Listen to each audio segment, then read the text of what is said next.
This is Keith Hellwig from Cops Corrections Videos. Today I'd like to talk about something which seems to interest most cops, and that's the guns that I have carried. Now, I started my career in law enforcement and corrections back in the 70s. When I went through criminal justice, we trained with an FBI range master, and the weapon we trained with was a Smith and Wesson 38 Special Model 10.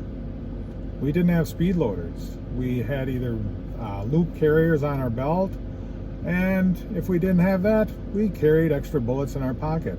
Now, the extra bullets we carried, we had 6 in the gun, we had an extra 12, and we didn't feel that we were inadequately armed. Of course, things changed through the course of time. I then went to work for the Department of Corrections in Wisconsin. I was a part of their emergency response team, which is basically their version of the SWAT team. And there we were armed with Smith and Wesson Combat Masterpiece 13s. Man, that was a nice gun. It was a 38 Special. I really wish I could have gotten one. They changed over then to the Smith and Wesson Model 66 357. Now the 66 is a K-frame 357, which is a medium frame gun. The only problem with it, particularly with the stainless, is that if you used it exclusively with 357 Magnum revolver, that round was so hot that the guns just didn't last. So we used 38 plus Ps in those. We did that for a number of years. When I qualified for the towers when I first started, we had bolt action 30-06 hunting rifles with a 4-power scope on them. And we'd qualify from anywhere from 100 to 200 yards. After a few years, you gotta remember, when I started, there weren't a lot of female minorities working in law enforcement or corrections.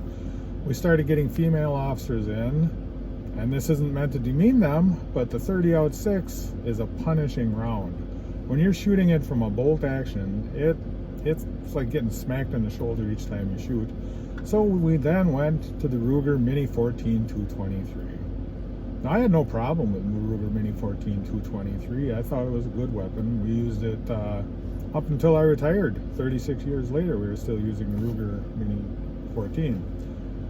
When I had the ability to become a certified law enforcement officer, that's when the changeovers to semi-automatics was first occurring. So I bought a 9mm. At that time, I bought a Smith and Wesson Model 910. Now, I don't think they even make the 910 anymore. They made the 910 because they wanted it to be a police version of their 5906, only cheaper. It only had a manual safety on one side, a decocker on one side. It was just flat black. It didn't have a fancy finish, anything else. Straight backstrap. It was a nice gun. Now, I used that for a while, but then I decided I wanted to get a stainless steel. So I switched up and I went and I got a Model 5906. Well, then, of course, 40 caliber came on the scene. Everybody wanted 40 caliber. Now, the department I was working for, there was no standard weapon. We were all carrying 9mm. And I mentioned to the chief that I was thinking of going to 40 caliber because we had to supply our own weapon. Now, he wanted me to go with the same brand that he carried because he was going to be getting a 40 caliber also. But he likes Rugers, and to this day he still likes Rugers, and there's nothing wrong with that. But I wanted to stick with Smith and Wesson. Well, I asked him one of the reasons why he wanted me to get a Ruger, and he said, well, Keith, if we're ever in a firefight and I need more ammunition, we can exchange magazines. And I said, boss, that's a great concept. But if you pissed away 46 rounds of ammunition, what makes you think I'm going to throw you some of mine? So he said, go ahead and get what you want. So I ended up with a Smith & Wesson 40-06. Then along came the Glock revolution. And I switched and I got a Glock 22. I liked the Glock 22. I think it was a great weapon. I carried it for a long time. Then I got a job working for a sheriff's department. Their issue weapon was a Beretta 96.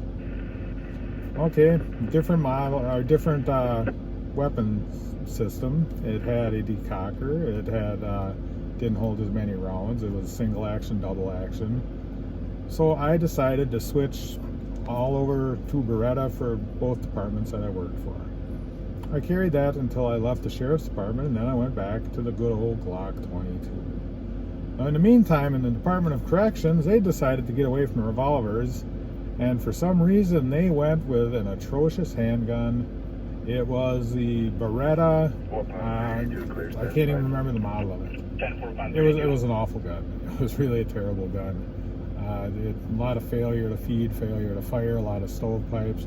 Just a gun. I believe it's called the Beretta Cougar. I'm not even sure about that anymore. And we had that one up until I left Corrections. Well, now Corrections has gone from the Mini 14 to the AR platform, which is good. And they went from the Beretta to the Glock, which is also good.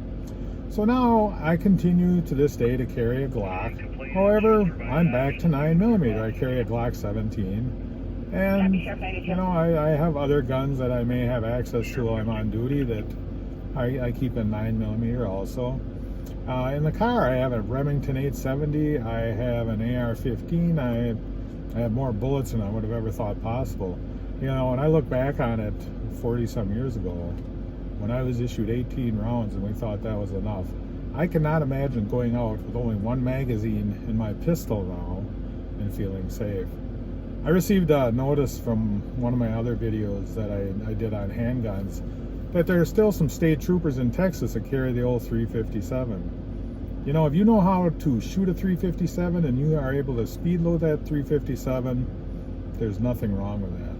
In fact, the knockdown power of a 357 I don't think can be rivaled by anything other than a 45. And even then, I don't know the 45 rivals it. But no matter what I've carried throughout the years, I've never felt unprotected. I never felt overgunned. I never felt that the bad guys were going to have more than I do. Now, maybe they do, and in a lot of situations, they probably do. However, I feel with a Glock, with an AR-15, with a shotgun, I can be prepared to do the job that I have to do. Now, hopefully it's like everything else. It's better to have them and not need them, than to need them and not have them. So anyways, that's the history of guns for Officer Keith Hellwig, Sergeant Keith Hellwig, Lieutenant Keith Hellwig, Captain Keith Hellwig, and now just plain old Patrol Officer Keith Hellwig. So until next time, stay safe and watch your back.